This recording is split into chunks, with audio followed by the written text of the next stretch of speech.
Es mi costumbre, una vez que inicio labores como profesor en alguna institución, investigar sobre ella, conocerla. Pero esto no solamente ha ocurrido en el plano laboral, también cuando era estudiante ocurría exactamente lo mismo.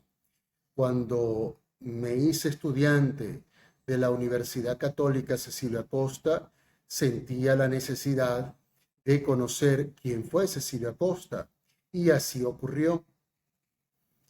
Cuando me tocó ser profesor y director del Colegio Antonio Rosmini, entonces sentía la obligación moral de saber quién era Antonio Rosmini, de leer sus obras, o al menos una parte importante de ellas.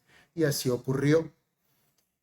Se me presenta la oportunidad de trabajar en el Colegio Mater Salvatoris, que es una institución de largo aliento, no solamente en el tiempo que lleva funcionando en Maracaibo, sino en distintas partes del mundo, teniendo su fuente en España.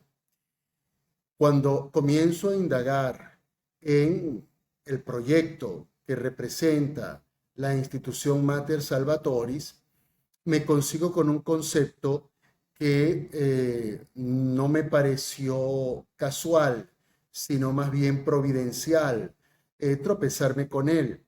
Y es que dentro de los principios pedagógicos de los colegios Mater Salvatoris está la preocupación por educar la interioridad. Porque al darme cuenta de eso le di un sentido providencial, porque justamente yo venía desarrollando este concepto no solamente desde el punto de vista intelectual, teórico, sino práctico. Y hallarme con esta propuesta dentro de su filosofía pedagógica me llevó a tomármelo un poco más en serio y a investigar aún más. Y hay un caudal de información preciosísima y valiosísima para brindarle otra perspectiva a la labor educativa. ¿Y por qué me parece fundamental la educación de la interioridad? Pues porque en la interioridad se construye todo. De la interioridad va a nacer mi relación con la exterioridad. Recordemos ese pasaje del Evangelio en el cual Jesucristo nos dice que no hace daño lo que entra al hombre, sino lo que de él sale, porque brota de su propio corazón. Por supuesto, estamos claros en que Jesucristo se refiere al corazón, no al órgano que forma parte de la anatomía humana, sino como principio fundamental, como fuente de nuestra mismidad humana, es decir, ese espacio místico en el cual se construye y se edifica la persona de todo hombre, de todo ser humano. Así que, lógicamente, para un educador esto tendría que ser primordial, ya que si nos vamos al significado originario de la palabra educar, entonces una de sus acepciones más importantes se refiere al hecho de que el educador es aquel que va a orientar al estudiante, ¿no?, a sacar de dentro de él aquello que es valioso. ¿Y qué es eso que es valioso, que está dentro de cada estudiante? Pues el mismo, ese tesoro que hemos definido como persona. Y la persona es la base fundamental de las acciones humanas. En este proceso de investigación me he conseguido con muchos teóricos que han trabajado el tema de la interioridad. Sin embargo, he sentido más atracción por aquellos que han tocado la interioridad sin proponérselo conscientemente. Y esa es la lectura que quiero compartir. En esta oportunidad voy a leer un artículo mío publicado recientemente en la revista Vida Nueva Digital. El artículo toca una aproximación a lo interior, a la interioridad, fundamentándome en un diario de una joven que sacrificó su vida por los otros durante la Segunda Guerra Mundial. Y por supuesto, el primer nombre que sin duda va a atravesarnos por la mente es el de Ana Frank. Sin duda, Ana Frank tendrá presencia en este artículo escrito, pero no me refiero a ella. Así que, sin mayores pormenores, comparto con ustedes la lectura de este artículo, que además voy a dejar en los comentarios de este video, sobre el tema de la interioridad.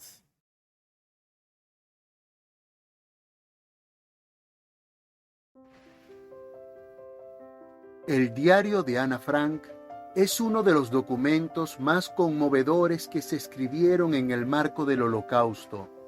En sus páginas podemos degustar de un corazón que se mantuvo en estado de pureza pese al encierro y la amenaza constante. No cabe duda de que es una de las obras cumbres del siglo XX. Sin embargo, el diario cierra sus páginas pocos días antes de ser descubiertos en la casa de atrás, de tal manera que, como es de suponer, no hay noticias de su experiencia en Westerbork, Auschwitz y Bergen-Belsen, donde hallaría la muerte. Pero hay otro diario, no tan famoso, pero sí muy valioso para conocer el mundo interior de un judío en el corazón del Holocausto. Se trata del diario de Etty Hillesum, judía neerlandesa, escrito entre 1941 y 1943, diario que recogerá su evolución espiritual, su valor humano, ético y trascendental, muy influenciado por el escritor Rainer Maria Rilke. En sus páginas pude darme cuenta de un error en mi manera de manejar el concepto de la interioridad.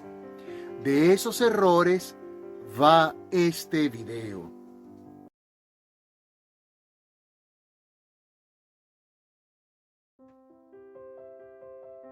La cultura en Occidente ha sustentado su existencia en la dualidad, cuyo resultado más notorio es la erosión lenta pero firme del sentido de la vida, del hombre y su relación con todo lo que está a su alrededor.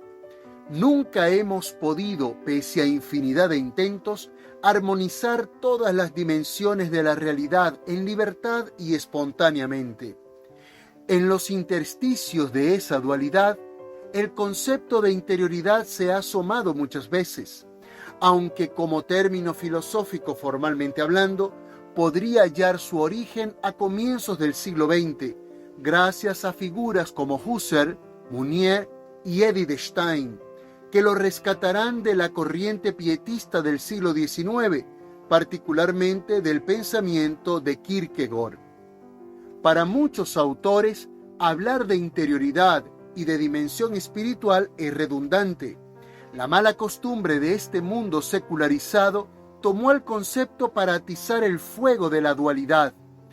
La interioridad y la exterioridad no son la misma cosa, no forman parte del mismo espacio lingüístico, denotan universos distintos, peor aún, son contradictorios. Por ello, cuando se habla de interioridad, casi de manera automática, la audiencia se ubica de manera obediente y disciplinada en lo religioso, como si además lo religioso o lo espiritual también fuera algo absolutamente ajeno a la exterioridad.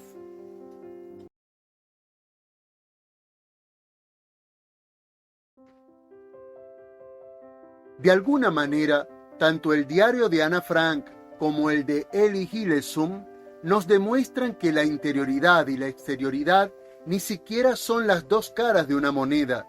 La interioridad no solo indica conciencia, mismidad, un yo que unifica y da sentido a todas las realidades que constituyen al hombre. Además y precisamente por lo expuesto, es ruta para acceder a nuestra verdadera identidad que solo se consolida frente al misterio divino. La exterioridad no solo es cuerpo y materia, sino revelación de lo cosechado en la interioridad, puesto que esta última se configura en y a través de las distintas dimensiones constitutivas del hombre, entre ellas la sociabilidad. El antónimo de interioridad no es exterioridad, sino superficialidad o trivialidad. Lo externo brota de la fecundidad de lo interno. Todo lo que arde dentro del hombre está llamado a expresarse saliendo de sí. Allí, el sentido y sustento profundos del arte de educar. La interioridad requiere de una corporeidad. Por ello, no es elegir entre una y otra, como pretenden algunos discursos espirituosos actuales. Se trata más bien de conjugarlas, de vivirlas en su mutua relación, que no es otra cosa que la manifestación del propio ser. Lo escribía Hillesum en su diario. Vivir totalmente por fuera como por dentro, no sacrificar nada de la realidad exterior a la vida interior, ni tampoco a la inversa. He ahí una tarea apasionante. San Agustín, aunque no hablaba de interioridad formalmente, sí se refería a un enigma para sí mismo que se iba develando en la medida en que el hombre se acercaba a Dios, al otro radical. De la misma manera ocurre entre los hombres y mujeres que comparten un tiempo y un espacio. No hay interioridad sin trascendencia. Los frutos de la vida interior, así lo resalta Santa Teresa de Jesús, se alcanzan afrontando decididamente los desafíos de ese mundo interior que no se escapa de la integración personal con el otro. La interioridad solo es tal si se abre a la reflexión, al discernimiento, al amor y a la libertad para darle solidez al compromiso con el otro, con el mundo al cual pertenecemos. Lo que de esta lectura a mí me impactó, me reorientó mis reflexiones y mis escritos y mi trabajo como docente, es el hecho de entender que la interioridad no es una enemiga de la exterioridad, que no son antónimos, sino que más bien son las dos caras de una misma moneda, como reflejo en el artículo.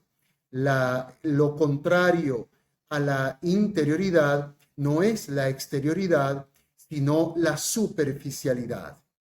Por ello, creo que es fundamental que desde la educación intentemos provocar en el estudiante, estimular al estudiante a que en primer lugar le enseñemos a construir un mundo interior